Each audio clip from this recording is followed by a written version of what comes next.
You're listening to the Patriot Nation Podcast.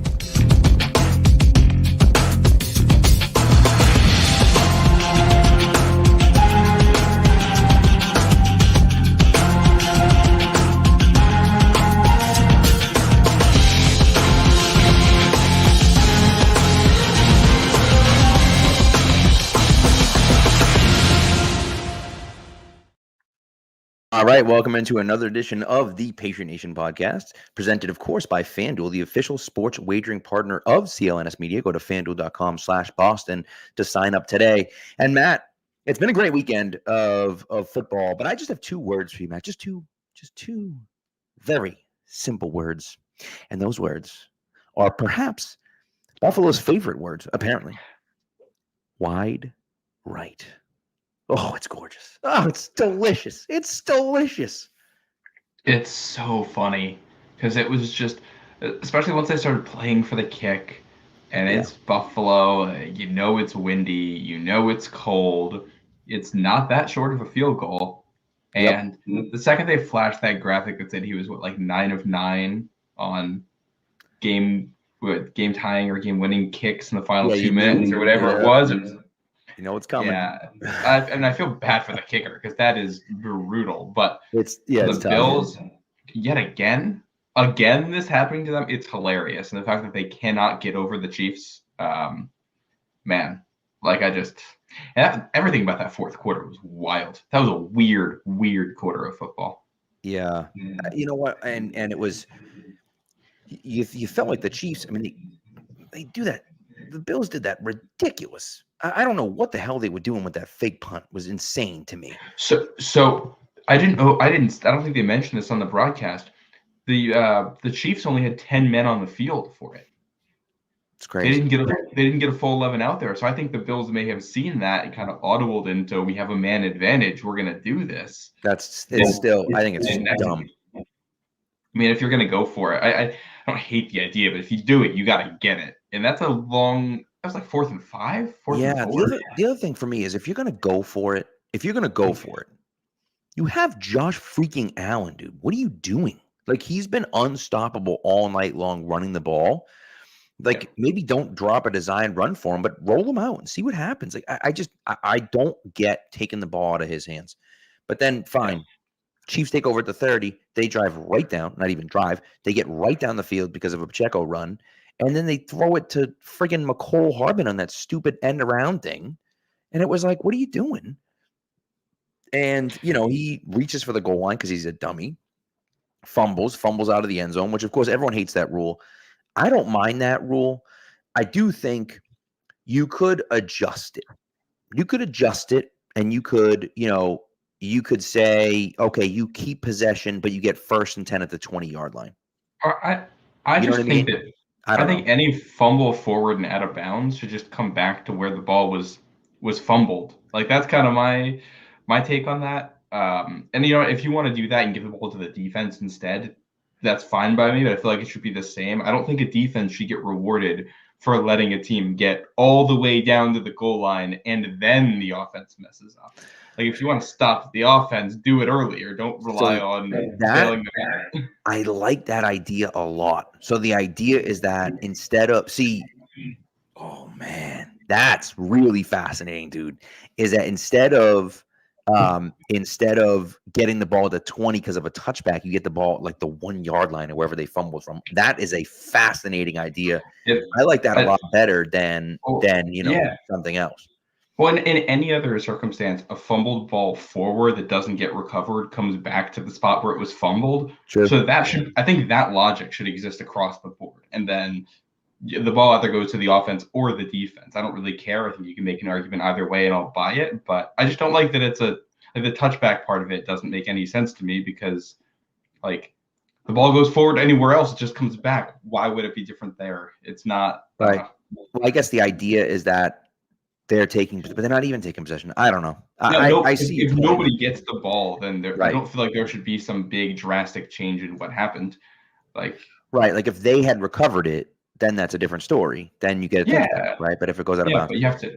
That's a fascinating that and they would never ever ever do that, but I think that's fascinating. So, anyways, Berg said it too. Like I'm just celebrating.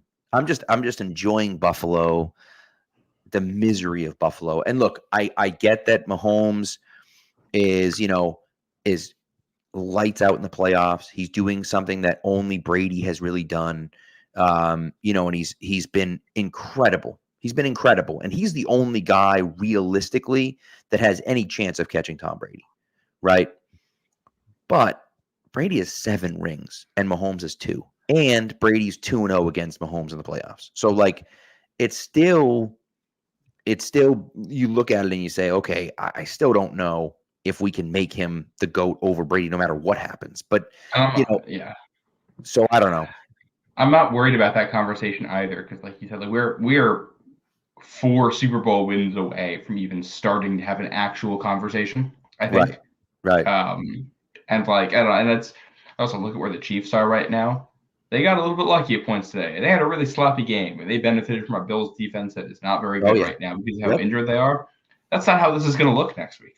The Ravens are a much, much better defense at every single level than what the Bills present right now. And like the way I look at this, I think we're almost definitely getting both 1 seeds in the Super Bowl. The Lions look like they have some vulnerabilities. The Chiefs have vulnerabilities. And we'll get into the games. I don't want to spend a ton of time on the games because I do want to get into the OC stuff. But like, San Fran looked beatable. They looked beatable. They did. Now, that doesn't mean they're going to get beat, but they looked beatable. And so, look, I mean, I can't help myself. I have to root for the Lions. I have to. Like, how could you not root for the Lions? I can't. Why? If I'm being honest, it's petty. But I think they're doing it this week. The Lions have decided that their favorite uniforms are the all-white ones. It's just no stripes on them. And it's like, it looks like their team manager went out, like forgot the pants, went out to a Kohl's and grabbed leggings for the team. And I'm just like, that should not be rewarded. Yeah. Hey, man, listen. I also do not like Jared Goff. I'm a Jared Goff hater. It's not personal. It's completely petty. He's a very good quarterback, but I just have we already saw him lose the Super Bowl. I'm not interested in seeing this again. Right, but I want them to win the Super Bowl, so that's the thing. I'll tell you though, and so let's get into the San Fran game because we can start and kind of go chronologically because San Fran was the first game. No, that's not true. That's not true. Baltimore was the first game. Do we have to even talk about Baltimore, Houston? I mean, Houston was a nice little story. They played their butts off this year. C.J. Stroud looks legit. Nico Collins looks legit. And D'Amico Ryans is a good coach, but they just don't. I mean, Baltimore's a wagon. They just didn't have it. And so, Baltimore cruises in. And so to me, it becomes one of those situations where I look at it and just say, there's no way. There's, hey, they did what they could. Baltimore wiped the floor with them. And it's funny, I had Houston covering and you had Green Bay covering, and that's what happened. So I was completely off on Saturday, and I actually was 0 for 3 before this game. So oh my god, yeah, I had a bad week as usual gambling. Those drives in the second half from the Ravens, it reminded me of the 0-4 Pats against the Colts in that game, where it was just controlling the clock, mowing them down, and completely controlling the game. With those two, the Pats had 2 really long scoring drives, touchdown drives against the Colts in 0-4, and I think the Ravens had 3 in the second half. And it was just, once they're on, that running game is so hard to stop, and especially when you have the threat of the pass like they do. And now I think you're going to have Mark Andrews coming back. So the Texans, they've maxed out what they could do this year. They got good stuff for the future. We're going to see what they do this offseason. They're coming to New England next year, so that's going to be an interesting test for Gerard Mayo there. But Ravens far and away the better team. Yeah, and that's really what it comes down to, right? Is that it's not they're a better team, and I think they're the best team in the NFL. Now they could certainly lose to the Chiefs next week. I think they're going to beat the Chiefs. That's just my opinion. But they're the best team in the NFL. So. Yeah, I agree. But especially, I thought they were number 2, and then they went out to San Francisco and beat them, and that was kind of all right. You're number 1 until you show that you aren't, and they still look like number one. Yeah. And so that's kind of it. So, and then the night game was a San Fran game again, and someone said it in, where the heck is it? Hold on.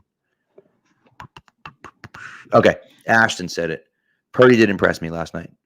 I don't think Purdy impressed anyone last night. He played like crap. Yeah. But at the end of the game, when it mattered, and when they needed it, and when they absolutely had to have it, he drove them down and they won the game. And to me, that's one of those things that I look at and just say, like, okay, I don't know if he's that good or if he's just surrounded by a ton of talent. I don't know. But the guy's a gamer, man. He plays his ass off. He had a solid year this year. And the one thing that everyone's been complaining about is that he can't come back at the end of games. Well, he has a terrible game on Saturday. He was objectively bad. He played poorly on Saturday night.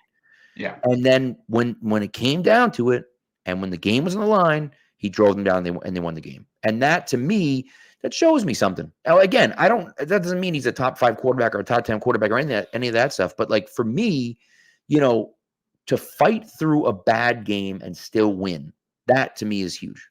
He's got mental toughness. He's a gamer. Yep. I think Brock Purdy is somewhere in the average tier of quarterbacks, which I think is a pretty wide bar of quarterbacks. But he's not a game manager. He's actually pretty reckless with the ball. He's more Matt Stafford than Alex Smith when he's out there. And he's fun to watch. It's just, when he's not on, some of the decisions are really bad and some of the throws get really inaccurate. There's even a little Josh Allen to his game in that regard. But yeah, he can get away with it because the guys around him are so good that the risks are lower than they are usually, because they can erase bad plays and the good plays end up going for 6. Christian McCaffrey too was fantastic. The defense was really rough at points, but did enough. And I think the common thread in both of the NFC games that we saw, that game last night and then the Lions-Bucks this afternoon, is both road teams had every opportunity to win that game and left too many points on the field. Mm-hmm. Both teams struggled when they got into scoring range, had a couple turnovers, missed field goals, things that you just can't have on the road against a better team in the playoffs. And that was the difference. I mean, we're not that far off here from having a Lions-Packers NFC championship game or a Bucks-Packers NFC championship game with how the end of those games went. But the better team got the breaks to go their way at the end by just a slim margin there, and sets up what I think should be a fun NFC championship game. I think we saw the Niners defense seems to be gashable in the running game, and the Lions will take advantage of that. And the Lions secondary is horrendous, so San Fran should score. You would think. It'll probably be close. I think San Francisco is going to win. I'm going to take both home teams, but a pair of fun games in the NFC, that's for sure. Yeah, and that's what it comes down to, right? And again, Detroit today. So Detroit this morning played, or not this morning, but this afternoon played another emotional game. Of course, you're going up, and you're trying to win. I mean, it was a back and forth game. It really wasn't super well played. I mean, it was, but it wasn't like I wasn't blown away by either team. Let's put it to you that way. The one guy I was blown away by was freaking Jahmyr Gibbs is an absolute monster. He's a superstar. And that's one of those things where, like, we all pan that pick at number 12. What are you doing drafting a running back at 12 and so on and so forth? He's not just a running back. He's catching the ball to the backfield. What he did to Antoine Winfield Jr., he made the man look slow. And the shadow realm. Right. And so to me, that's hard. It's hard for me to look at that and say, we were all wrong. We were all wrong about the Lions. Because you talk about Jahmyr Gibbs and Sam Laporta in the same draft. Yeah. Right. And Jack, what the hell is his name? Campbell. Jack Campbell and Brian Branch. That's one hell of a draft. That's one hell of a draft. Yeah. Well, and I think one of the things that we saw, Brian Branch comes into this because of the slot blitzes the Lions were bringing. But I think one of the things we saw across the board in all 4 playoff games this weekend too was how much you can throw out the regular season, because defensively, once you have the full scout on the offense, you can throw all kinds of weird stuff out there. And I think we Yeah. saw the Packers defense. I mean, the Packers fans have wanted their defensive coordinator fired all season long. He Yeah. has not done a good job. He's the only guy that made Bryce Young look good. And they came out there back-to-back weeks with really well-designed defenses that did a really good job. You saw the Lions, who have had a really rough defense at points this season, figure out ways to get to Tampa and generate pressure. And for the Bills and the Chiefs, we saw some really good defense at points. They were scheming stuff up. And, you know, when they say defense wins championships, and I think we saw this weekend that it isn't necessarily about how good your defense is overall. It's about your ability to generate kind of these specific game plans for big moments and having guys who are smart enough to figure out what the opposing team wants to do and take it away. Look at the Packers against the Cowboys. I mean, that was the textbook example of just being everywhere that Dak wanted to throw the ball every time he wanted to throw the ball because they knew what the tendencies were and they were able to jump things. And we look forward for the Patriots. And I think defensive personnel matters in terms of talent, but it also matters in terms of how smart and how well coached the guys are and what's going on, in the head and what you're able to figure out there. And I think Pats have a lot going on there. Yep. The infrastructure too, depending on who stays. And I think the Patriots can design a defense as good as any of the ones we've seen this weekend in a playoff game if the offense can get them to that point. Right. Well, and that's what it comes down to, right? And again, if you had even a mediocre offense this year with the defense that you had, even with all the injuries, you're talking about the Steelers. You're the Steelers, right? And maybe even better than the Steelers, right? And so that's something for me that I think is interesting. All right, so let's get to the last game. And I think Cody mentioned it, and a few other people have mentioned it before. But, I mean, I don't know if Sean McDermott's going to get fired. By the way, Gerard Mayo. Gerard Mayo's bringing out the snowflakes, man. People do not like the fact that he talks about diversity and is okay with talking about it. It's not okay to talk about diversity. It's not okay. You got to remember that. It's not okay to talk about diversity. We don't want to talk about diversity here. It's not okay. All right. We just got to remember that. So just file that away, Matt. Next time anyone mentions anything about diversity, we got to shut them down right away. It's not okay to talk about that. It's not all right. So just so we're all on the same page about that, do not discuss diversity. It's not okay. This is a football podcast. We're not supposed to be talking about diversity and racism. We're not supposed to be talking about that stuff. So we got to. They aren't human beings playing this sport. What I'm gonna do is I'm gonna send a message to Gerard Mayo. I'll just send him an email and be like, hey, listen, I host a prominent Patriots podcast, super prominent. We have like 200. We have like 200 subscribers. Please stop talking about like diversity. Please, like, come on. Anyways, so anyways, but the Bills, and honestly, this is where we're at with the Bills. I don't know if we're going to get to a Sean McDermott firing. I don't know if we're going to, but I really think that it becomes a situation where I don't know if they can get any further with Sean McDermott. I don't know if they can do that. They might be able to, but I just don't know if they can. And that's the hard thing for me.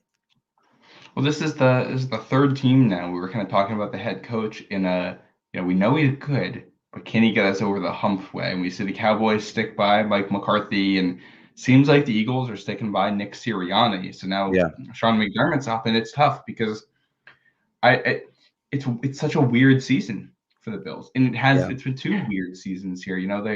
I think they got really unlucky with the injuries that they sustained on defense early in the season. I think Sean McDermott deserves a lot of credit for the way they were able to redesign the defense into something good.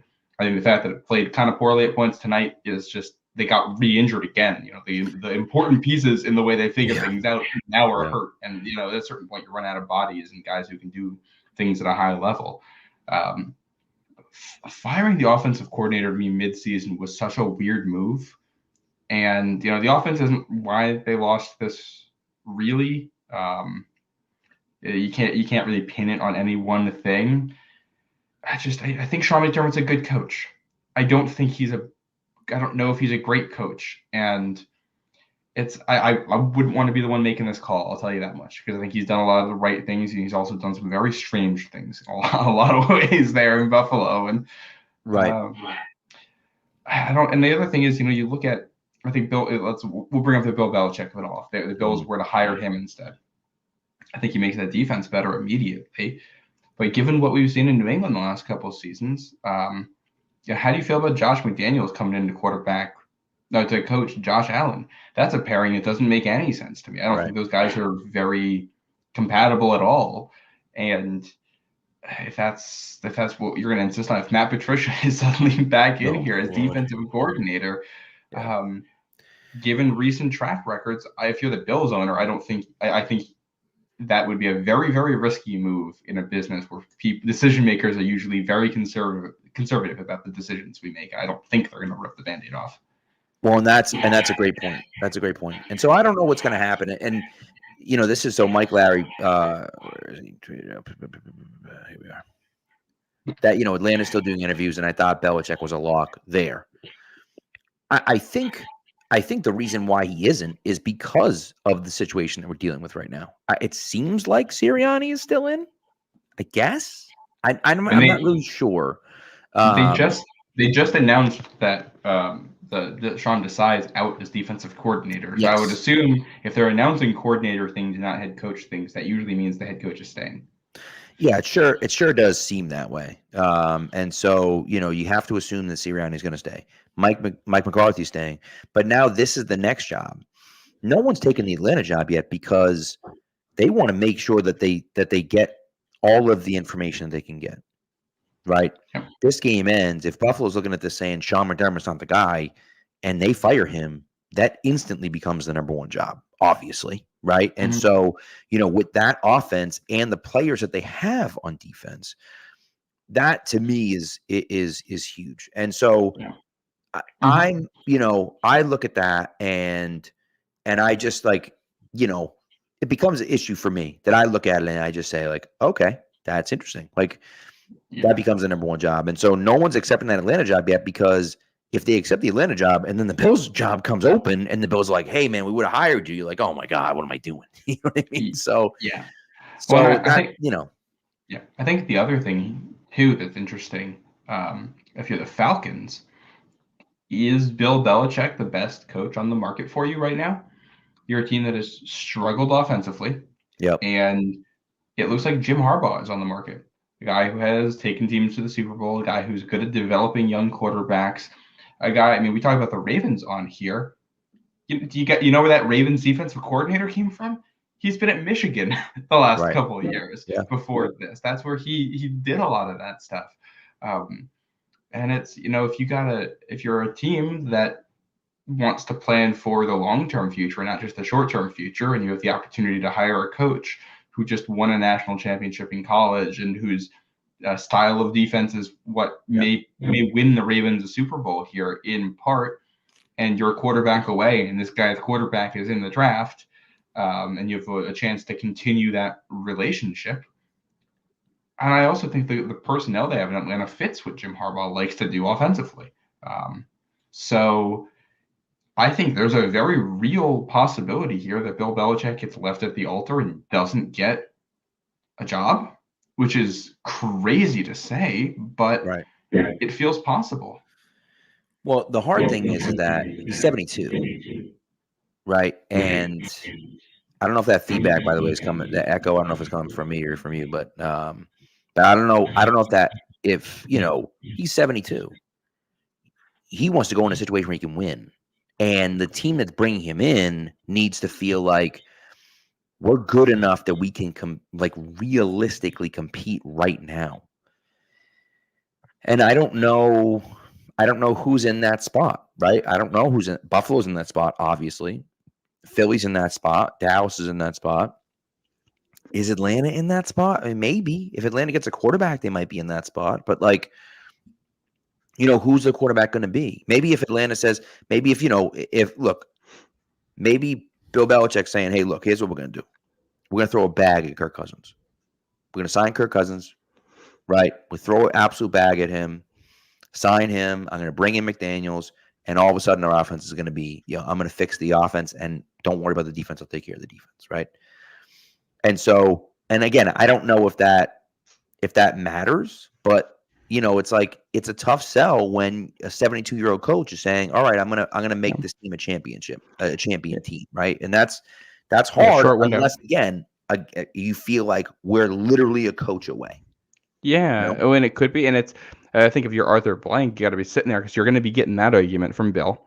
But I'm sure Jim Harbaugh is saying, "Hey, you're a quarterback away. I'm a decade younger than Bill Belichick. I can draft the quarterback I've had a good relationship with, and I'll coach him for the next decade for your team, and we're going to go win 5 Super Bowls or whatever because he's going to be Right. ambitious about it." Yep. And it's about how big you want your window to be. So yeah, it's a lot of moving parts here that I think are very interesting. And the other thing here is, Jim Harbaugh can go back to college. And this isn't the Falcons aren't the only team interested in him. And the Falcons are interviewing everybody right now. I think if Bill Belichick were a lock there, they wouldn't be interviewing all these guys. They would have wrapped up interviews and just You would think so. Yeah. hand up a blank check and said, "All right, when you're ready, give us a call. We'll put the number here and get to work." And it doesn't seem like that's how they're approaching it. So they're clearly not convinced that he is going to come, or they're not convinced that they want him. Yeah. Yeah, it's interesting. And so, so we'll see. But there's a lot of dominoes that are going to fall. I wonder if the dominoes that fall, will happen this week. I wonder if it'll happen next week. It feels like this week is the week, right? Doesn't it? Like it feels like this is the week that things are going to start moving. Obviously, the coordinators that are playing still can't accept jobs yet, but you feel like that this is the week that things are going to happen. And so, I think we'll find out by the end of the week whether Belichick will be coaching the Falcons, whether Jim Harbaugh will be coaching the Falcons, and if Belichick gets a job and where it will be. Tennessee's an interesting spot. But Tennessee just let go of Mike Vrabel, who kind of is similar to Belichick. So you wonder, they probably don't want him again. They've been interviewing some weirder people there, and it seems like they want to go for like a younger offensive assistant type or something. Yeah. I don't think Bill's going to be the guy, and I think maybe the Chargers then if the Atlanta job isn't there, but we haven't heard any links there, have we? I mean, Bill hasn't interviewed, and no, nothing on that front. Yeah, I'm not even sure who's gonna take that job. So there's a lot of talk about Harbaugh wanting that job because he has Herbert, right? And that makes sense. And so we'll see what happens. But the one thing, so before we leave the games, of course, we talked about Mahomes, right? And so my dad texted me this little stat, so I figured I'd share it with you. Brady has 59 fourth quarter or overtime comebacks while losing or tied. It just as a Patriot. Never mind what he did with the Bucs. 59 as a Patriot in the fourth quarter, losing or tied. And then the other one for me is in the Super Bowl. In the Super Bowl, Brady has 10 drives in the fourth quarter that changed the score of the game, that changed the lead of the game. So either tied the game or took the lead. 10 in the fourth quarter overtime. And Brady left the field in the fourth quarter with a lead in how many Super Bowls did he end up playing in? Was it 10? He played in 10. Yeah. And he left with a lead in 9, yeah? No, that's not true. I think it must be 9 because he didn't in the Falcons one. They never led in the fourth quarter. But he left with the lead because they won. No, I mean he left the field. Like he led his team to score in the fourth quarter. That's what I mean. Because he never led in the fourth quarter of that game is what I'm saying. Are you saying in the fourth quarter? Yeah. Well, the Giants game, they got the ball back after they scored. No, I'm saying at any point in the fourth quarter. In both Giants Super Bowls, they had a lead in the fourth quarter. Yep. And in the Eagles one, I believe they had a lead in the fourth quarter, and all the ones they won except for the Falcons one, they had a lead in the fourth quarter, which is just he put his team in position to win every single Super Bowl he was in. Right. And that's, I think it's interesting. And so to me, when you talk about Mahomes trying to catch Brady and what Brady's done, 28-3 is incredible. Shocking the world is incredible. Mm-hmm. Those things go down in history, right? Those are historically good moments. Coming back against the best defense.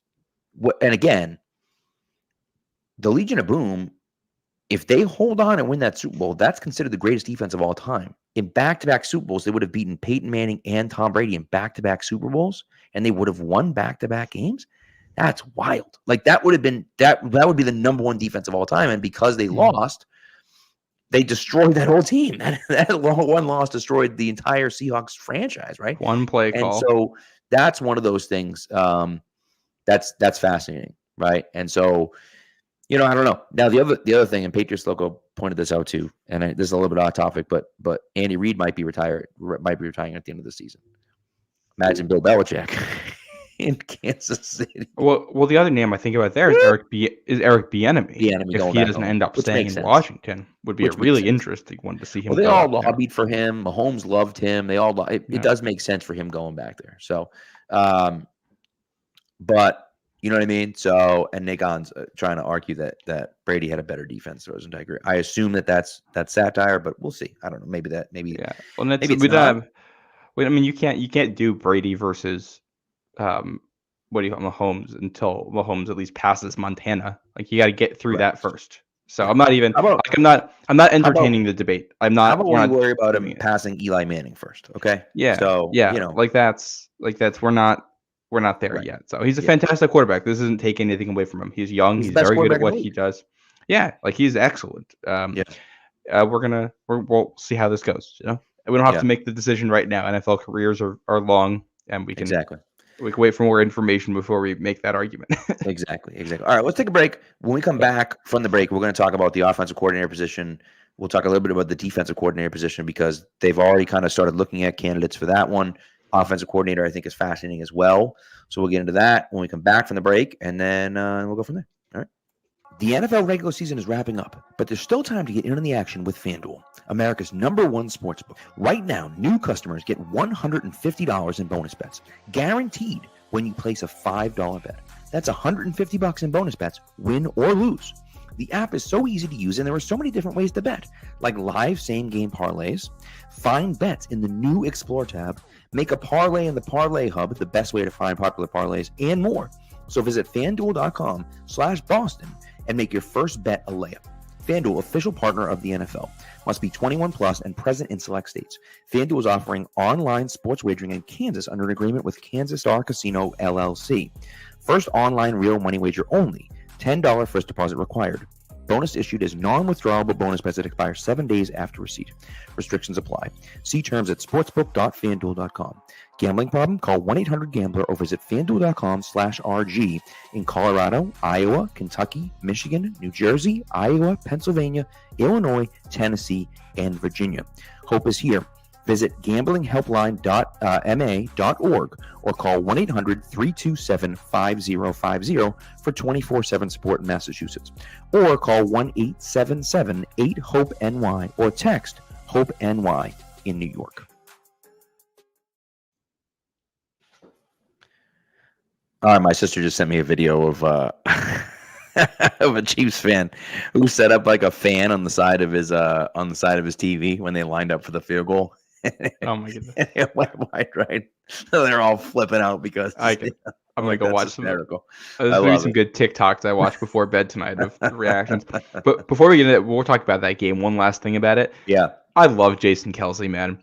Him shirtless going into the crowd to chug beers after his brother scores a touchdown. Like it's awesome. That's fantastic. I feel like Jason Kelce and like Edelman and Gronk, if they're all retired here and Kelce retires, could have their own show, just like road tripping to different stadiums, drinking beer and talking about football and commentating on games. Like I've watched that. Oh yeah. And you know what? And the thing about him is that they do seem like genuinely nice dudes. They really do. And like, that the podcast and it's a podcast. So like, you don't know how real it is, but it seems pretty real.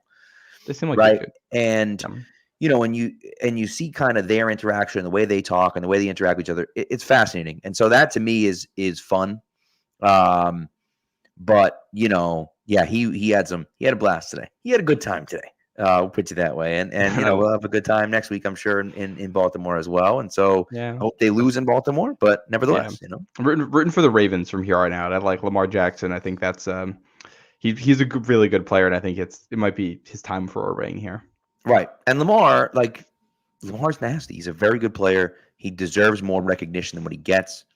I mean, he's going to win his second MVP, which he gets a decent amount of recognition. But I still think around the league, if fans around the league don't really appreciate how good he really is, and it is weird because he throws like 152 yards passing, but he also has 100 yards rushing. They said he was the first player ever to have 100 yards passing, 100 yards rushing, 2 passing touchdowns and 2 rushing touchdowns in the same game, which is insane. When you look at, forget the numbers, you look at the impact he has on the offense, the way the other players get set up for success when Lamar is out there. It's super impressive. I mean, guys have wide open rushing lanes because of the impact he draws, and he's such a good passer. I think it's also impressive that he's going to win MVP here 4 years apart with 2 different offensive coordinators, 2 very different styles of offense, leading a team to the number 1 seed both years in very different ways. That's he's not in like the Brady conversation, but the only guy I can think of who's like that is like you look at 07 Brady and 2010 Brady. I think is something on 2011, 2012 Brady. The way those eras were very different. I think that's what I think of in terms of being able to win in multiple ways that close together in that dominant of a fashion. So impressive stuff. Right. I agree. Nagan's currently trying to make an argument. Like I said, I'm not engaging with any Brady Mahomes arguments until Mahomes passes Montana. So I'm just gonna. Did you know that Brady played with really good players, and that's why he won? I'm not engaging, Pat. I'm backing away from this one. Did you know? It's not so weird. You know what I mean? He had good players. Yeah. It's funny. It's funny how that works. Mahomes has crappy players on his team. I don't know if you knew that or not, but Mahomes' players are terrible. You know who else has crappy players on their team right now is the New England Patriots. That is correct. All right. So let's go now. All right. Before we get into the coaching search, I had a thought. Okay, I had a thought. It's an interesting thought for me, but I had a thought. Oh boy. Okay, I know. I do smoke coming out of my ears and stuff. So I can hear the Chargers are currently sitting at 5. Okay.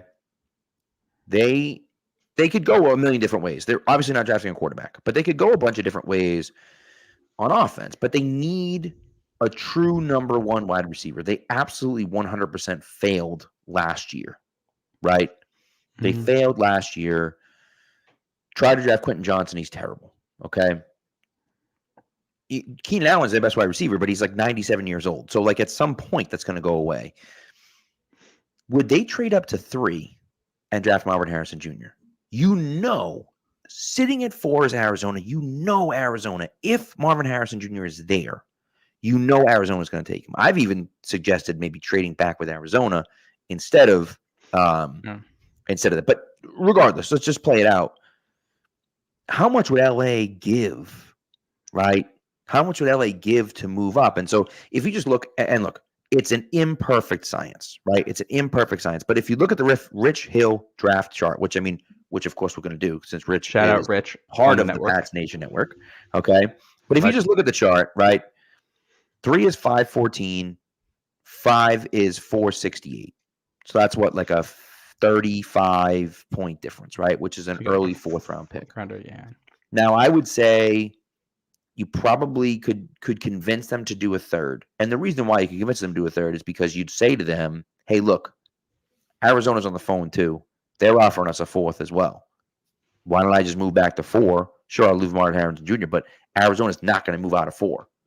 Right? If I move back to 5, there's a chance that you draft Marvin Harrison Jr., and then Arizona says, well, screw this. I'm moving out. And so they trade back to 9 or whatever, 8, 9, 10, 11, who cares? And the guy jumps up and drafts Jaden Daniels, whoever it is, at 4, and we miss out on our quarterback, right? And so it's like, hey, you got to make it worth our while to move back to 5 and not go to 4. So I just think that's an interesting thing for me, that I feel like if you look at that and say, that's a way you could move back and kind of see what's going on, if that makes sense. I like the idea, but I just don't think it'll happen because I think Odunze and Neighbors are also very highly regarded. For as good as Marvin Harrison Jr. is, you have like your Julio Jones, Calvin Johnson level prospect in this draft, but then behind him you have like your Jamar Chase level prospect, who is also fantastic in Neighbors, and Odunze is fantastic, and you also have Brock Bowers in there. Yeah. So I think the fact that the Chargers are there and are guaranteed one of those 4. Yeah, that they're okay sticking at 5. Yeah, you might be right.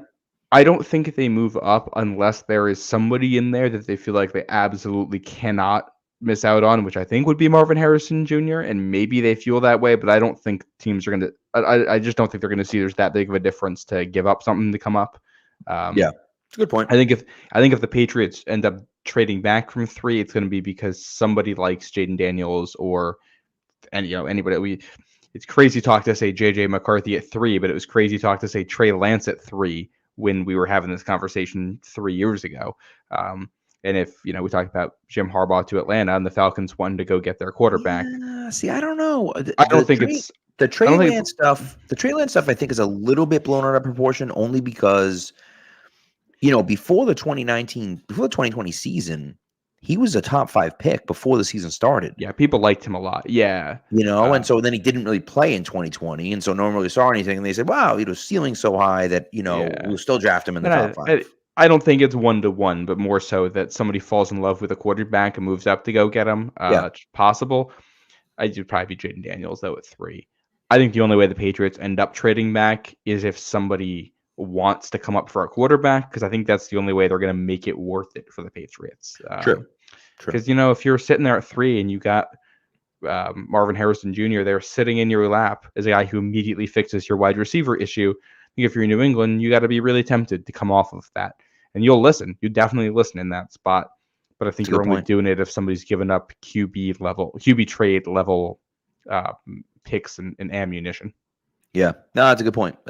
So we'll see. But I and there's a long way to go. And we'll get into the draft at some point. And I'm going to have my mock draft coming out, not this upcoming Monday, but the Monday after that. I still have to decide what I'm going to do because I'm going to be moving around a little bit, I think, at the beginning. We'll see what happens. If Chicago hires Cliff as the OC, which it seems like it's heading that way, if they hire him as the OC, I don't see how they possibly don't take Caleb Williams at number 1. Like you'd hire his college offensive coordinator and then don't take him. That'd be crazy. Yeah, that's when I still look at the way the Bears have been acting, and it was Greg Roman and Cliff Kingsbury who they brought in for interviews. That feels like more of a sell me on what you do with this quarterback for Fields and then for Caleb Williams type of thing to help figure out the way they might get used on the field and the way they should do it going forward. And the Bears have every reason to make this as confusing as possible on the outside because they are presumably going to trade one of the assets. They're either trading number 1 or they're trading Fields. And if that's what's going to happen, you want it to be confusing on the outside so that teams feel like they have to give up a little bit more to get what they want. I still think I think Caleb Williams does go number 1, and I think it's going to be obvious by the end, but I think the Bears are going to try to cover it up for as long as possible. Yeah, which makes sense. And so we'll see. All right, so the Patriots brought in are bringing in a pair of offensive coordinators to interview. They both are on the Rams staff, which I think makes a lot of sense. I think Gerard Mayo, what I like about what Gerard Mayo is doing is that he's bringing in young coaches, young coaches. Nick Caley, who was a coach for the Patriots for quite a while, and now is a coach for the Rams. And then Zach Robinson, who was always a coach for the Rams, but was, like Gerard Mayo, drafted by the New England Patriots. And so my pick here is Zach Robinson, and my goal, what I think our goal should be, and I don't know who the other guy is. I don't know who the third guy is because I'm not sure if there even is anyone. But I want a full Patriots drafted coaching staff. I just want all the guys to be draft picks of the Patriots because Mayo's already draft pick of the Patriots. Zach Robinson was a draft pick of the Patriots. If you can find a defensive guy out there that is some sort of coach somewhere, is a D-backs coach or whatever for some team. I know there's some players that have played for the Patriots, but not drafted by the Patriots. And so, can we find a guy that was drafted by the Patriots that the old man mom says Hightower? Let's do it. Bring in Dante Hightower and have him be the DC. Jamie Collins linebacker. Jamie Collins, right? But nevertheless, and that's not going to happen defensive coordinator wise. But I do think Zach Robinson is the easier choice. He's been in LA. He's a Sean McVay guy. Caley's there, and he has familiarity with the Patriots, but he's not a McVay guy. Well, I look at this, and my first question is why are we saying this as an or conversation? You remember last year they brought in a whole bunch of guys to interview for offensive coordinator, and then one of them ends up on the staff in Adrian Clem. Right. And I feel like that's how they should approach this. Right now, Zach Robinson is the pass game coordinator or QB coach for the Rams. Nick Caley is the tight ends coach. Yep. You can bring them both in with promotions, guys who know how to work together, and continue that relationship in New England. I don't think this is an either or thing. I think you can do both and make Zach Robinson your offensive coordinator and make Nick Caley tight ends coach and assistant offensive coordinator, or however you want to do it, and give him a boosted title and let them do that. I think I prefer Zach Robinson more just because I think he has so much familiarity with that offense and how it works. And I like the idea of going in that direction, especially when we're so unproven at the quarterback position. And you look at the McVay style of offense and how they've elevated quarterbacks who haven't been that good. I like that. And then Nick Caley, I mean, he was hit or miss in New England. He's been in New England since 2015, was the tight ends coach since 2017. We've talked on here previously about how bad the tight ends have been in that span. Devin Asiasi and Dalton Keene not turning into anything even remotely useful. The disappointment that was Jonnu Smith. Maybe Nick Caley wasn't the reason for any of that, but I do think when he was here, we were disappointed with a lot of the tight end product that we saw on the field. And that also includes 2019 after Gronk, when they're trying to figure out an offense. Ryan Izzo wasn't anything to write home about. And so that was an issue, but I do think he's well liked by the people around him. And I suspect some of that was also a personnel issue. You only work with the guys you got. And if you can't develop them because they're not good, then that's all there is to it.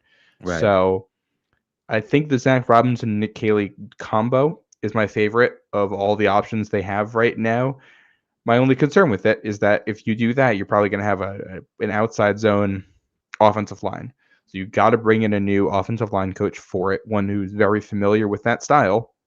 Yeah. And, that might mean Mike Onwenu's gone. I don't know if that's a scheme fit for him. And it probably does, if you're going to switch to that style of offense, going and giving him all that money, if he's not going to be a fit and paying him for 4 years or whatever, I'm not sure if that makes sense. And I don't know if you're going to get a better player, but sinking in a lot of money to a guy who you're just doing it to do it also doesn't make sense. So curious to see where they go with it for sure. And they're going to have more interviews here too. They have to. So I'm very curious to see what those look like as well, because this isn't the only school of thought out there for offense. Well, and that's really what it comes down to, right? And I think I would love to see Onwenu back, but you're right. Like, the scheme fit is such a big part of, especially if you're going to drop a ton of money on a guy, scheme fit is massive. And so he does have pretty good movement skills, I think, but that's not his game, right? He's not a movement guy necessarily. And so, maybe he doesn't quite fit the system they want to run in, and maybe he does. I don't know. I guess we'll kind of see where that goes. The hard thing is that Trent Brown doesn't fit that system either, if that's the case. No. And so he's gone too, which I think he should be gone anyways. So he's gone too. So now you're looking at it saying, okay, we have both tackle spots. That's really difficult. Yep. And then you're looking at what the Packers did. The Packers have similar style offense there, and both of their tackles this year were day 3 picks who they drafted and developed over time. True. And you're going to have a lot of that, and unless you're drafting tackle in the first round, you're probably going to be worse at the position next year, but you're kind of doing it for the sake of getting better for the future. One step backward to take 2 steps forward. And you also look at, guys who are available in free agency. You're not going to find a super high quality tackle there, and you're going to be a little bit rough at the spot, but I think you're hoping that with the right coaching, you make it work. So I don't know. And you're probably, it's a deep tackle draft, so you can pick somebody in the 2nd or 3rd round this year and get somebody baseline competent. I think you have better odds this year than you would have in some of the years past, but it's still, a risky proposition, especially if you're dropping in a rookie quarterback. Well, that's the thing. So Nick Knapp is asking an interesting question. One of my buddies is in the chat. And he's asking, is it a multi-year rebuild?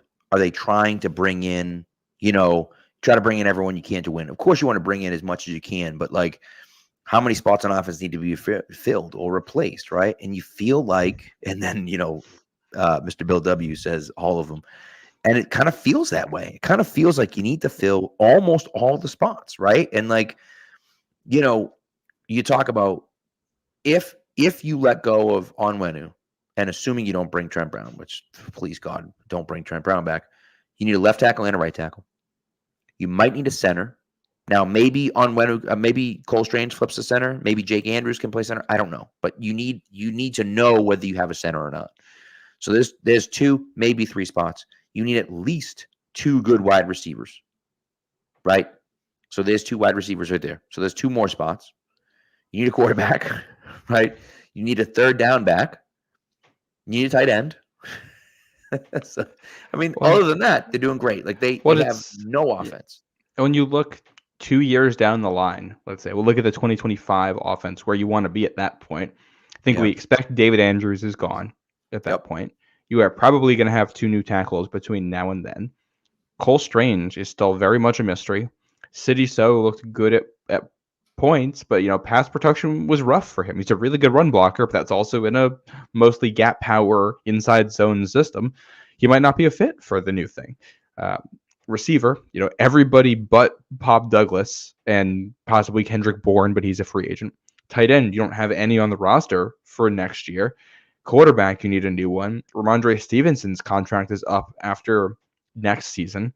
They don't have any fullbacks. I mean, there's a real chance that when the 2025 season starts, you're going to have 8 or 9 plus new starters on offense from your last game of the 2023 season. And that's also not a bad thing. This offense wasn't good. There isn't a lot to hold on to. Right. They should be turning this thing over because not a lot of reason to keep a lot of these guys. So we're looking at a 2 or 3 year rebuild. I think you're just kind of hoping that somewhere along the line you hit something that speeds up the process, or you hit on something that gets you to good, and it's not the long-term solution, but you get to good and then you can build from there instead of going all the way back down to 0, kind of like they did this year in rebuild.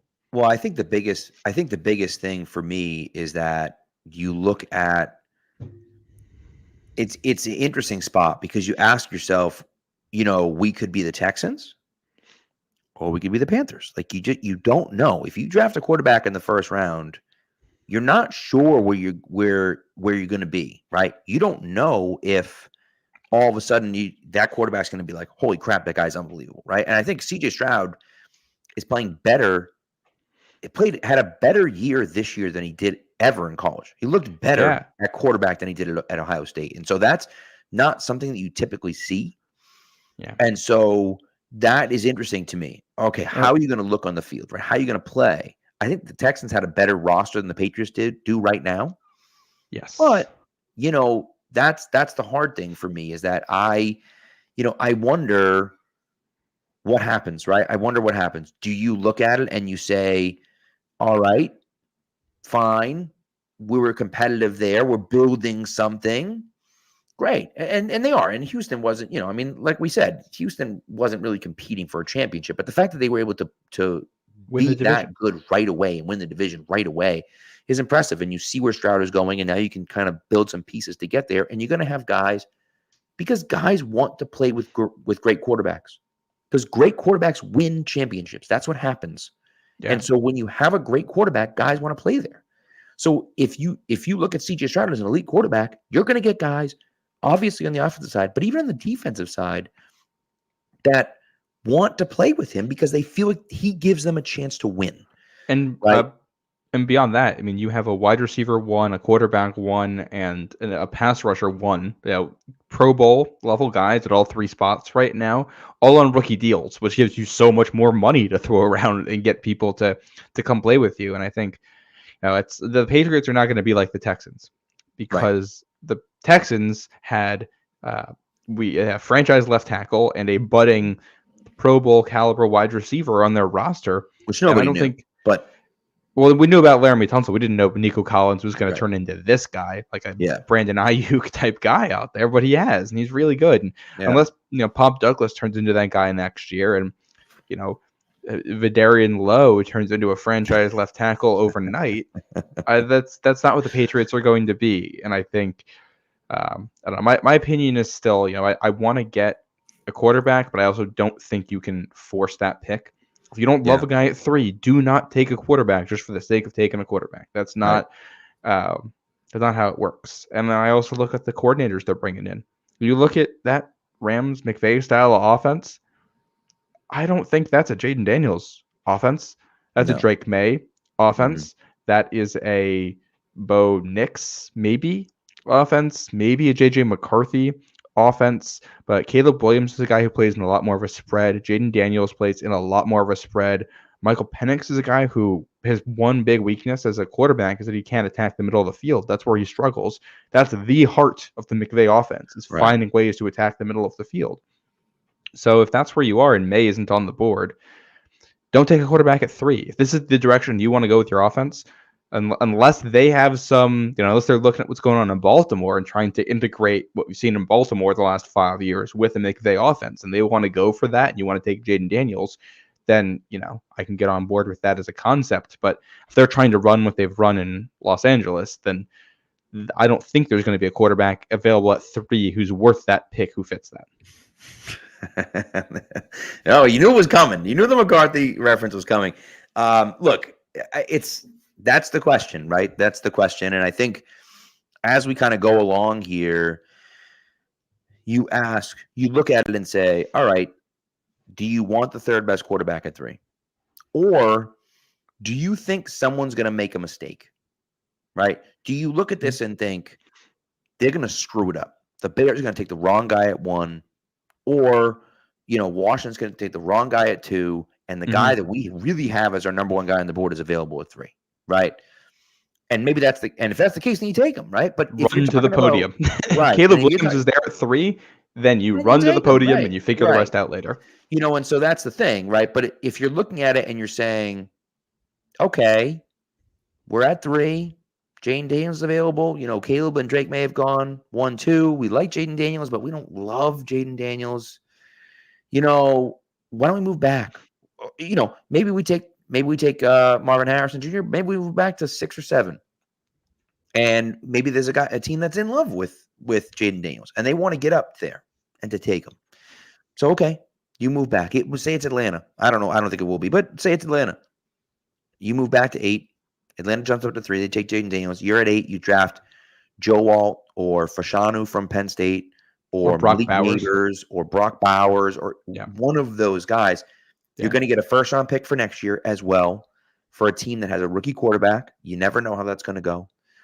And so to me, that's starting to look a little bit more enticing. Now, again, that doesn't necessarily mean anything, but that looks a little bit more enticing. Now, do you draft a guy like Bo Nix in the 2nd round? Do you draft a guy like Joe Milton, who people have mentioned in the chat a little bit? Oh, I'm out on Joe Milton. I'm very out on Joe Milton. And that's okay. But I'm just saying, do you take a shot in the 4th or 5th round at Joe Milton, which is where he's going to go, right? The pro with Joe Milton is that he could hit the top of the lighthouse at Gillette Stadium. The con is that he was aiming for the guy in the corner of the end zone. Yeah. That's what you get with him. Oh, that's and that's the thing. And he's a little bit older, and I understand that. But again, if you think, wow, if you don't take a quarterback and you're looking for someone with some like crazy upside potential, and you take him in the 5th round or whatever, like what's the harm? Once you get to day, who knows? You know what I mean? Yeah. Although here's the thing, we say what's the harm now, which is going to be great and all until we get to the middle of the season next year, and they took a quarterback in the 5th round, and the next breakout receiver went 10 picks later, and there's going to be but you can't control that. I mean, what are you going to do? And the Patriots are going to have drafted at least 1 wide receiver before then. So it's just like no, I'm just people will. Once you get to day 3, it's. I mean, Tony Maz. Did you see Tony Maz's tweet this morning what the hell are we talking about? That's what I'm referencing there. Would you? Yeah, no, I'm not. Like there's a lot of things to criticize the Patriots for drafting in the last decade, but taking a kicker when they needed a kicker, even if they missed on the pick, they needed a kicker. That was you had to do that, and they took a guy they liked. Sometimes it doesn't work out. That's the nature of this whole thing. Correct. But correct. Yeah, and the more I think about it's It's also, I think you don't overthink this. I think if you're at pick 3 and there's no good trade offers or anything, I think you just take the guy who might be the best prospect in the draft in Marvin Harrison Jr. and fix the wide receiver issue we've been complaining about since 2017. And you figure out the rest. That helps your offense in a ton of ways. And Marvin Harrison Jr., Kendrick Bourne, and Pop Douglas is a nice start to get things going. And I think no matter where this goes, you're going to sign tackles and you're going to sign a quarterback and you're going to sign receivers so that when you get into the draft, you have flexibility. Like if you go into the draft and you need to draft a quarterback, what are we doing? You're setting yourself up for failure that way. Sign somebody who can start games for you if you need them to start games for you, whether that's Brissett or Baker Mayfield or Gardner Minshew, or insert your preferred backup quarterback of choice here. Yeah. Well, and honestly, it's one of those other situations too, that if you decide to draft a quarterback, now you have a guy that can mentor him behind him. Right. And so, which is nice, you know what I mean? And so, especially a guy like Brissett, like I love Brissett because he's such a great guy in the locker room. Like I like that, so of course you got to have the guy in front of him, and he's not a great quarterback by any stretch, but it's one of those things. So, and we're trying to get to good first. Like, correct. You gotta walk before you can run here with this. Correct. Offense. And to your point, right? You talk about, and this Mike Evans got mentioned in the chat a few times. T. Higgins is going to be, a free agent. Michael Pittman's going to be a free agent, right? Hollywood Brown. Hollywood Brown, right, is going to be a free agent. Brandon Ayuk isn't a free agent, but he is on the last year of his deal. So you look at some of these players and you're like, man, there's some really, really good wide receivers available. Now, there's a very good chance that the majority of them re-sign, right? I think the Colts would be incredibly stupid to let Michael Pittman walk. Would be just beyond dumb to let him walk. You have a second-year quarterback who looked electric at the beginning of the year last year. Pittman's clearly your number one wide receiver. You have to surround your quarterback with talent. You got to bring that guy back, right? T. Higgins, I don't know if he's going to be able to come back or not. They might not be able to squeeze him under the cap. They might not. I think they sign him and let Tyler Boyd go, which makes sense. Another slightly interesting guy. The name I also think about is Calvin Ridley. Because if the Jaguars re-sign him, then they have to give up a second-round pick instead of a third as part of that trade. That was in all of the super complicated terms of that trade. Yes. Yep. I do wonder if they say, hey, we don't want to pay whatever his price is going to be and give up the extra pick. We're going to go in the draft and try to get someone. That's a good point. Especially because they might have Brian Thomas Jr. or a Keon Coleman or whoever available where they are, who they might just say, we're going to roll with this. Yeah. He's a guy who I think would be interesting in New England. He's a little bit older than you would expect, but not as much wear on the tires. He was just an older guy coming out of college, and he's got the year suspension in there. True. Yeah. True. But if this offense, if it's Pop Douglas, Calvin Ridley, and Marvin Harrison Jr. next year, you can throw in any backup quarterback, and your offense is going to look, serviceable at points. It still won't be a good offense, but it will be less boring than it was this past season, and that's an improvement. Right. And that's really what it comes down to, right? And then you kind of figure out what's going on, right? You look at it and say, all right, well, what do we have? What can we build around? You've signed these guys. You've signed a backup quarterback. You've signed, a number one-ish wide receiver, right? And you feel like, okay, we got Pop Douglas. Probably have KB coming back. It seems like Kendrick Bourne wants to come back and is going to come back. It seems like either New England or wherever Belichick goes, as long as the offer is competitive. Yeah. So I'd love to see him back here, and so we'll see what happens. But I'd love to see him back here, and I hope the Patriots want that as well. So, if you're talking about, I think that's pretty solid, right? When you talk about, bringing in one of those guys, whether it be Evans or Pittman or whomever else, right? And then you have Douglas, and then you have Bourne, and then, somewhere down the line, you have either Parker or Juju, whomever ends up staying out of there. I think one of those guys, I would say, I think Parker's money is too big. It doesn't matter. Either way, now you're in a position where you don't have to draft Marvin Harrison number 3. You could, but you don't have to because you have a serviceable enough offense. You have a legitimately good quarterback, wide receiver, right? You could take Jaden Daniels. But you don't have to because you've brought in a veteran quarterback, right? You could take an offensive lineman, but maybe, you've signed a tackle and you don't feel it, so you want to set yourself up in free agency that you're not looking at it saying, this is the one thing that we have to take. Yeah. Because number one, you have no leverage when you're trying to make a trade, right? That's number one. And then number two, you yourself have no leverage. If you're looking at it saying, we have no choice but to draft a quarterback, well, now we have to do whatever it takes to draft a quarterback. And that doesn't seem – so it's like if someone comes to you and says, this happened to the Bengals, and this is my favorite trade, my favorite draft day trade ever never happened when the New Orleans Saints called the Cincinnati Bengals and offered them basically every pick that they ever owned to move up to 3. Mm-hmm. And the Bengals said no because they needed a quarterback, and they drafted Caley Smith, who is arguably the worst quarterback to ever play professional football. His numbers, if you get a chance one day, go to profootballreference.com, look up Caley Smith. It's incredible. And the Saints were like, we'll give you literally everything. This is the draft that they traded. I don't even know who they traded up with, but they drafted Rick Williams, and they literally traded their entire draft to move up and draft. Oh yeah, that was a crazy trade. And but they offered like their pick, their first round pick for the next like 2 years after that, and like 3 or 4 second round picks and a third round. It was outrageous how much they offered. And they were like, no, we have to draft a quarterback. And so it's like, well, if you set yourself up in that situation, you then can't take that outrageous offer. Like, it doesn't matter who's on the board at 3. If you're at 1, okay, maybe you think it's a generational one. If you're at 3, there's no reason you shouldn't take that deal if you're moving back to 10. You know what I mean? And so, yeah. Anyways, that's the way I look at it. Well, you don't have to. You can go back in New England history, recent history here. The Cole Strange pick. The Patriots went into that draft with no plan at guard and drafted one in the first round as a result. There's a lot of everything around that pick, but part of the issue was they needed a guard. That was a desperation pick. Right. And if you go into the draft needing a position, you're doing it wrong. You need to have bodies at every spot that you can put on the field. And it doesn't have to be a good team, but it needs to be a team that you feel like, won't go 0-17 on you. It needs to be a team that can win games. And you can do that in free agency.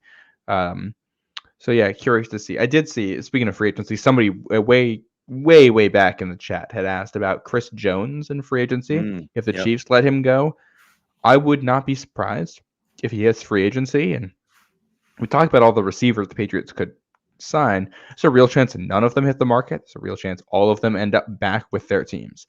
And if that's the case, Patriots are in a tough position where they have a lot of money to spend and no real way to address their needs with it. You might not be able to pay tackle. There's not going to be tackles worth that money. There's not going to be receivers worth that money. But there could be 3 or 4 defensive tackles here who are Pro Bowl level defensive tackles available in free agency. And if you got all that money to spend, add good players, or like Christian Wilkins is a name that comes to mind, or Justin Matabuke from Baltimore. And if you have a chance to go from great to elite at defensive tackle in a way that really helps you schematically, that frees up your edge rushers to do a ton more, frees up guys on the back end, allows you to be a lot more versatile with the pressures that you bring, allows you to be a lot better stuffing the run. You can stuff the run and rush the passer out of a lot of the same looks. And we're in the business of making the team better. I don't think this should be like 2021 where they threw crazy money at unproven guys at key spots. Don't overspend. I know we all want to see this team get better. It doesn't help you if you're going to go out and give Tyler Boyd a massive contract. He's a good receiver, but he doesn't elevate you a ton. And if you go give him a ton of money in 2 years, 3 years, you're probably going to regret that. Don't do something like that. Sign guys who are worth the money. I'd rather leave money unspent and saved for future extensions or future free agencies than spend the money just to spend the money.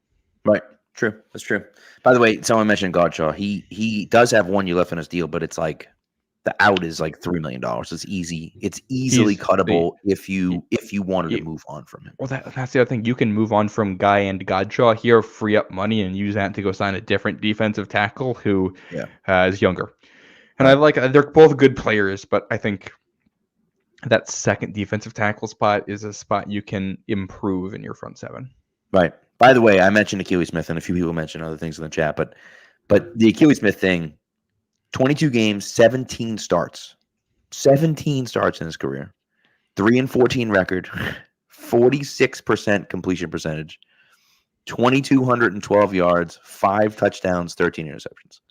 Just absolutely abysmal. The only guy who can think of the worst than that is like Josh Rosen. Yeah, right. But Josh Rosen didn't start enough games for it to matter. You know what I mean? Like, that's the thing for me, is that this guy actually started. He started 11. He played in 12 games and started 11 games in his second year. So, like, he played like a full, and then he started 4 games his rookie year. So, anyways, nevertheless. Yeah. So, And can I address another comment in the chat too, by the way, about that? Because we've got a number of questions in here about Cortland Sutton as a New England possibility, and they can move off of his contract. I think he has 1 year. Let me see. I think he has 1 year left after this. It's either 1 or 2. He has 2 seasons left, and the Patriots would pay like $13 million each of the next 2 seasons, probably, which is, I mean, that's fine value for him. I'm not opposed to that. I like that idea. It's just going to depend on what you have to give up to make that happen. I'm probably not giving up more than a day 3 pick for that. Just when you consider his injury history, the fact that he'll be 30 by the end of that. Right. He's better than Devontae Parker for sure, but he's kind of, at best a wide receiver 2. I think he's kind of the midpoint between T. Higgins and Devontae Parker, especially when you consider the injuries. You can count on him probably missing time every single season. And if you have to give up draft capital as part of that, that's tough. And also unrelated, but Mike Larry just asked it. Who is the Ravens defensive coordinator? That's Mike McDonald. He was a defensive coach for the Ravens for a while, went to Michigan to be their defensive coordinator for, I believe, 2 seasons, and then came back to be the defensive coordinator of the Ravens. So, he is fantastic. And that defensive style is very similar to things that we have seen in New England in the past. That's how New England's defense has looked when it's good before. Yeah, that's a good point. By the way, Nick Knapp's mentioned Ryan Leaf, who probably is the greatest draft bust of all time. Yeah, that quarterback, right? And you could make the argument about Jamarcus Russell, obviously, too. But Ryan Leaf is blank DVD Jamarcus Russell. Yes, great story with Ryan Leaf. And in his personal life and what he's overcome, but terrible quarterback, and he freely admits that. But nevertheless, I look. There's a million different ways that the Patriots could go, and I think this is one of my favorite parts, honestly, of this, when the chats fly in and people are asking a million questions and we're kind of bouncing things off, and then they're throwing out ideas, and I enjoy doing that, and that's one of the reasons why I love people being in the chat, and we got 200 and something people, 240 people watching right now, which is great, and people are in the chat asking questions and throwing out ideas, and I love that, right? And so, but it's like I just feel like we end up kind of circling those same different ideas right now.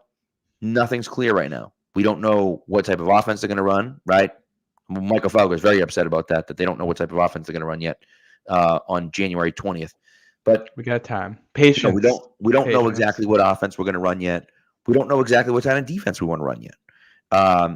We don't know what the personnel looks like just yet, right? There's a lot of options, but the other part of it is that we don't know what's going to be available for them. Are there guys that become available? Yeah, I mean, there's the whole what the trade market looks like. Right. Does Stephon Diggs want to Buffalo? Now, is Buffalo going to trade in New England? Probably not, but you never know. If New England can put together the best offer for him, maybe they will. Now, it kind of seems like he wouldn't want to go from Buffalo with Josh Allen to New England with whomever the hell their quarterback's going to be next year, but you never know. Yeah. And I think he's under contract for a bit here. I think he ends up staying. I think so too. But there's rumblings about him not being happy, whatever. But I don't see a reason why they would want to trade him unless he's being that much of a pain in the ass. Yeah. And I think if you're New England here, as much as it hurts, because we were in the playoffs 2 years ago, thinking we're rebuilding this thing, and it's going to be 2 years off, a year off, and we're going to be right back where we were, and we're back to the bottom of the NFL. I think the key is to have some degree of patience with this. I think you need to build this in a sustainable way. And I'm not saying don't take risks. I'm not saying don't take a quarterback. I'm saying don't force it. This team is not close enough to go all in. Look at trades. It's not worth. You're not making a big crazy trade this offseason. I'd love Brandon Ayuk to come to New England. If it's 2 firsts for Brandon Ayuk, something crazy like that, or even a first, I'm not giving up next year's first for Brandon Ayuk because odds are that's going to be a top 12 pick in the draft. Mm-hmm. I love Brandon Ayuk. I would love him in New England. That's not sustainable for New England going forward. I think you want to have a little bit of homegrownness to this, sign some role players, let the coaches establish a system. And the goal is that by probably year 3 of whatever this administration is, you are a playoff team. I think the goal is to look functionally better next season. You don't have to win more games, but you want to look functionally better. You want more cohesion. Year 2, I think you want to surprise people. I think you want to take a step forward that people didn't see coming. That's going to come from player development internally, and a 4th round pick that was taken being better than people thought, or a 6th round pick being better than people thought.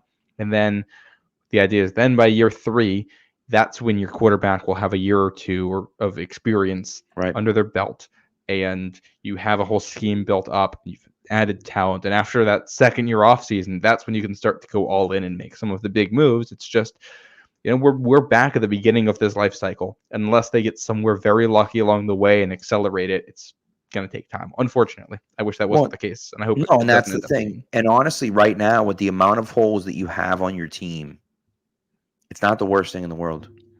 No. You need good players. What's the point of winning 8 games next year? If you sign Jacoby Brissett to come in and be a stopgap for you for a year, and he leads the Patriots to an 8-9 record, like, that's great. You can brag about it on Twitter to your friends and stuff, and you can, oh, hey, look, we won 8 games, but like, ultimately, what does that do for you?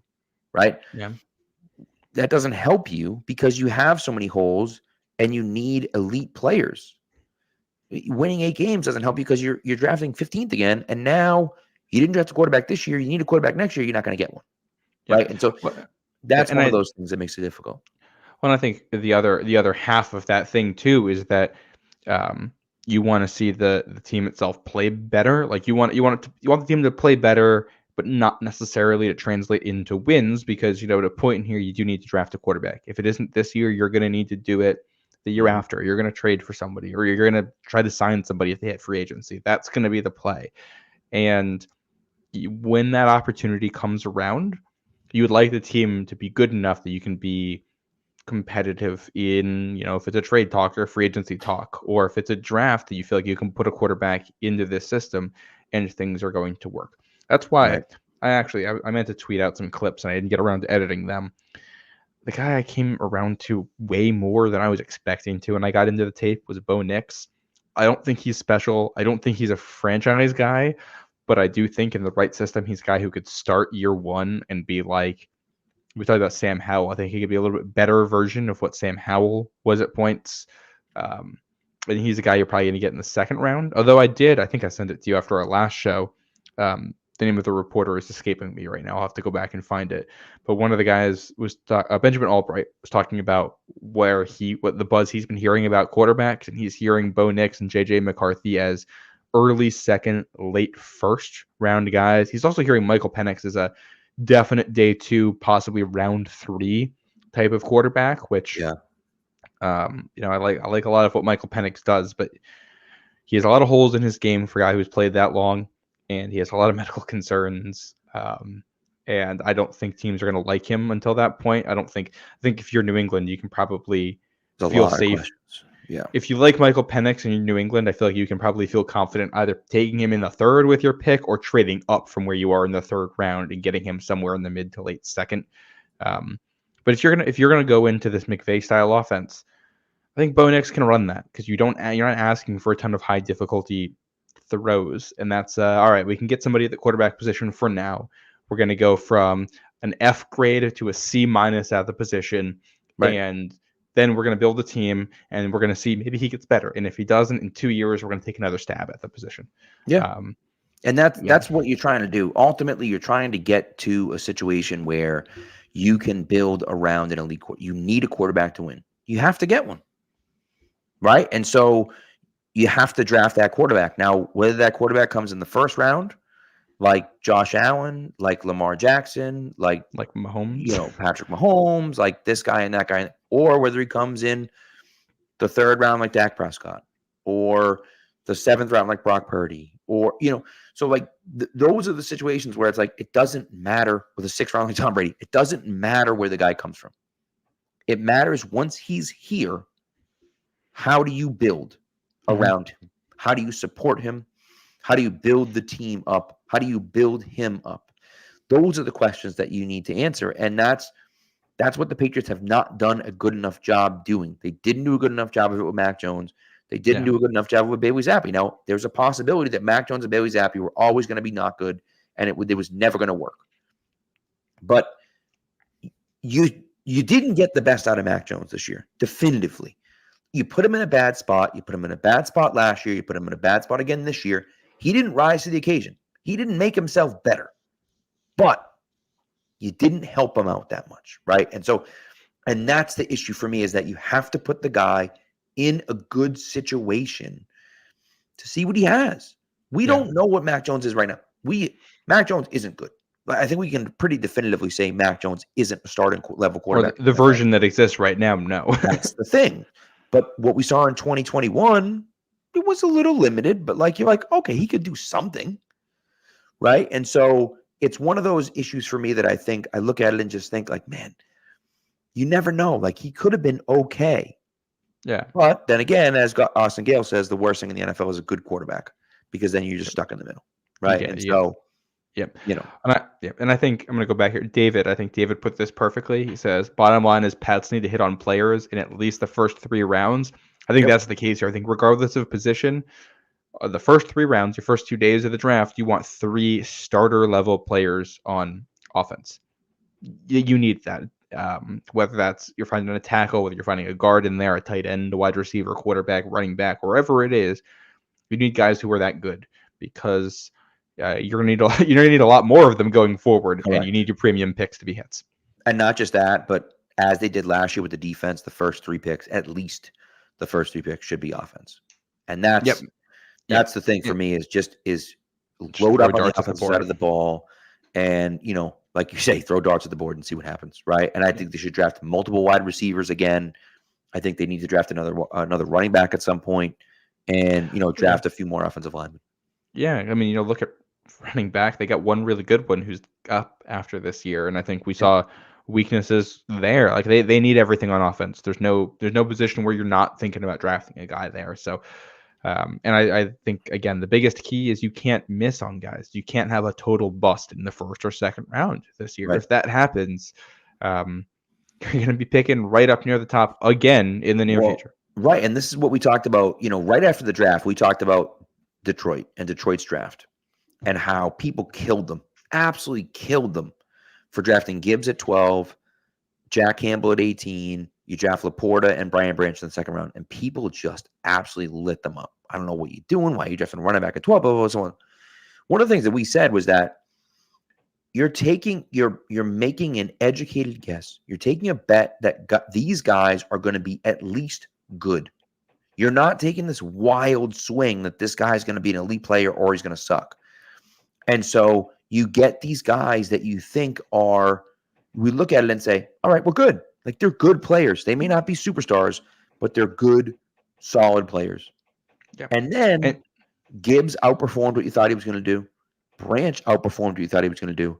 Laporta outperformed what you thought he was going to do. So 3 out of those 4 guys outperformed what you thought they were going to do, and Jack Campbell probably gave you about what you expected.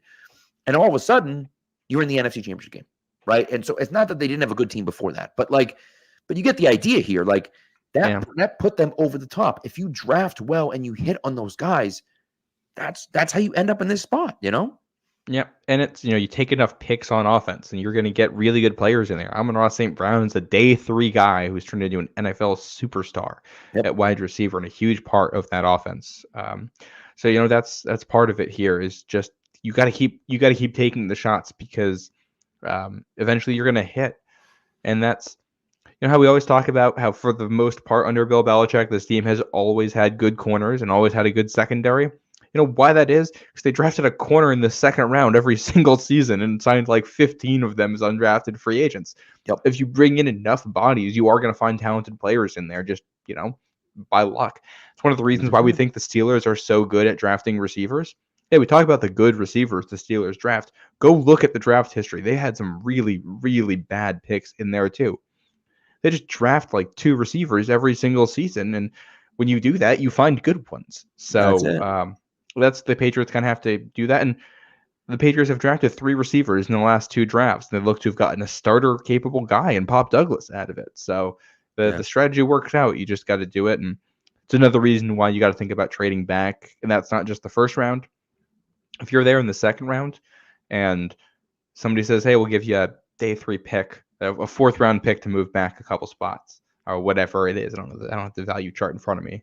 Unless you got a guy you love, you jump on some of those opportunities, because having extra picks in there is how you can address some of this stuff. And they probably need a new kicker in there, and you're probably going to have to draft or sign one there too. So getting the extra picks for those guys is huge. Yeah. And I agree with that. And you get the second overall pick in the second round.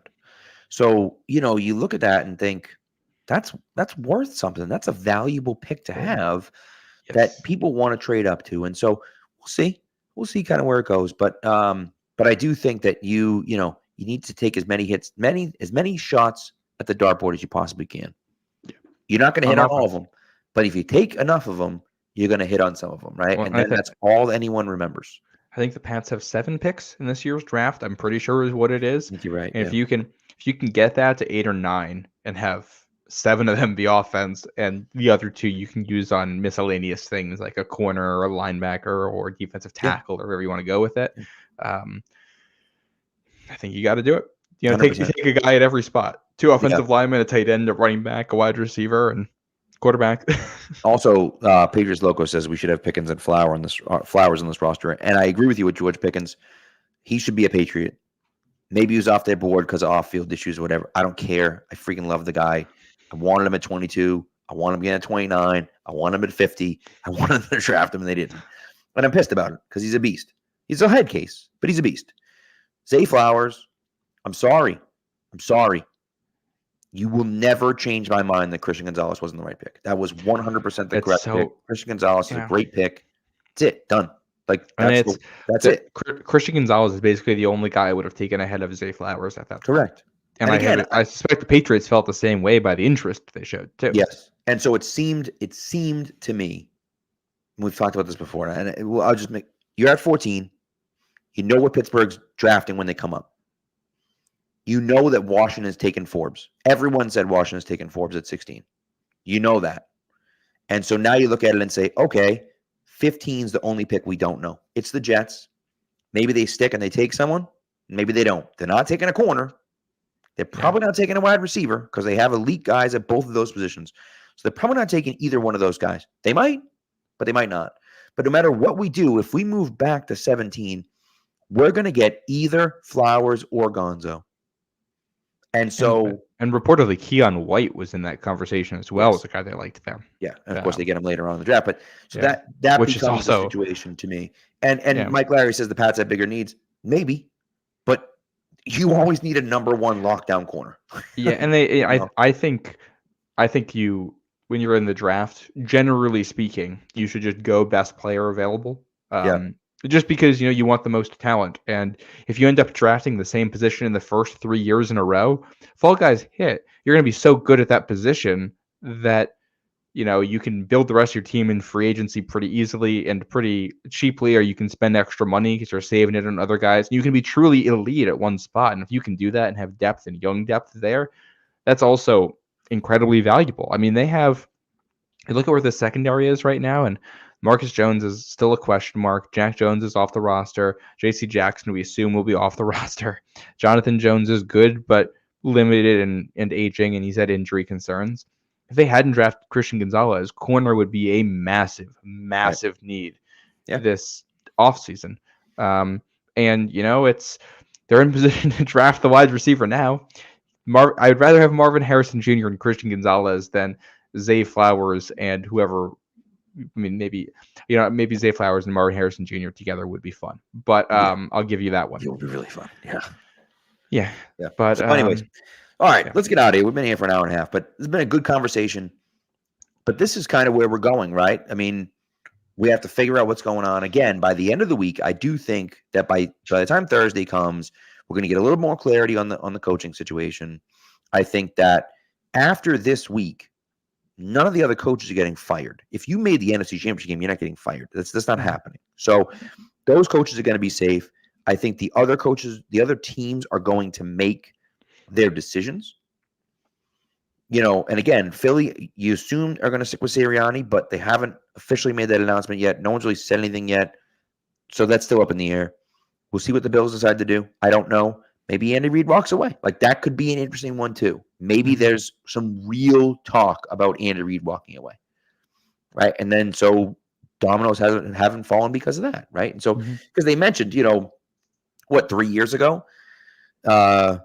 Right, because 3 years ago, Dan Campbell, right, gave his speech on this day, in Detroit. So he was already hired. No one's gotten hired to run the league yet. So it is interesting that it's running a little bit later than it usually does. And I think maybe it's because the extra week and everything else. But and the Bill Belichick of it all seems like it's holding things up. Sure. Yeah, that's right. Yeah, the Patriots are holding interviews for all the coordinator spots right now. It seems like we're getting a full refresh, and we might not have full clarity in a week, but I would imagine in 2.5 weeks, we'll probably have a much better idea of where things are. And then you just go from there. See what the team is. I'm going to start really getting into the draft tape. I'm actually going to be looking at some defensive linemen this week out of curiosity. So I'll have some more info there by the time we get to what, Wednesday or Thursday whenever we do our show. We'll probably do it Thursday again. Yep. So because defensive, if you're in the second round, you got a chance for the defensive lineman. I'm never going to be upset with that too. You need offense, but if you can get an impact defensive lineman, right? If you haven't already signed Chris Jones, what the heck? so, anyways, all right. Well, thank you, everyone. Thanks for coming out. The chat was flying today. We appreciate you guys. Love talking to you. And you guys make the show a lot better, so we appreciate it. So, anyways, thanks, guys. We appreciate it, and we'll talk to you on Thursday night.